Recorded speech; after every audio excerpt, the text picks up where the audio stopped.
rakyatsulsel.com melaporkan, helikopter yang ditumpangi Kapolda Jambi, Irjen Pol Rusdi Hartono terjatuh di Desa Tamia, Kabupaten Kerinci, pada Minggu 19 Februari 2023. Helikopter itu berangkat dari kota Jambi menuju kota Sumai Penuh untuk melaksanakan kunjungan kerja. Untuk seluruh penumpang dilaporkan dalam keadaan selamat dengan kondisi Kapolda Jambi yang mengalami patah tangan kanan. Sedangkan penumpang lain ada juga yang luka-luka. Tim penyelamat saat ini sedang menuju lokasi. Terdiri atas personil Batalion Besat Brimopolda Jambi, Polres Kerinci dan Polres Merangin melalui jalur darat yang diperkirakan membutuhkan waktu 8 jam.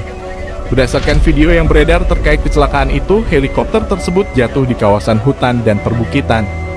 Helikopter terpaksa melakukan pendaratan darurat karena mengalami gangguan terkait cuaca buruk dan jarak pandang dan berkabut.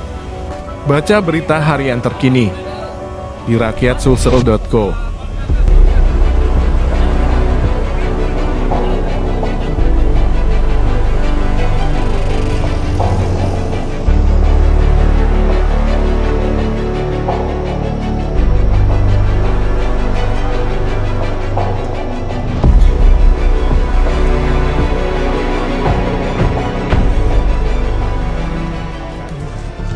Menarikan pengangkutan korban melalui tim berikutnya dari Awi kita.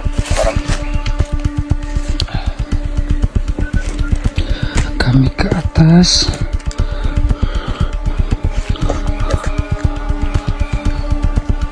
Cuaca lumayan cerah.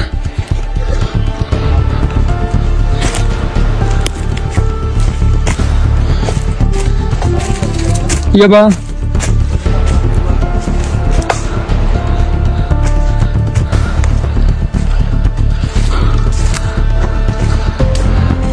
Satu kru pilot lagi di sini. Indikasi kakinya patah, tidak bisa bergerak. Di sana Pak Dirkrim Dirpolair dan pilot kondisi kaki cedera. Bapak Kapolda kondisi tangan kanan cedera.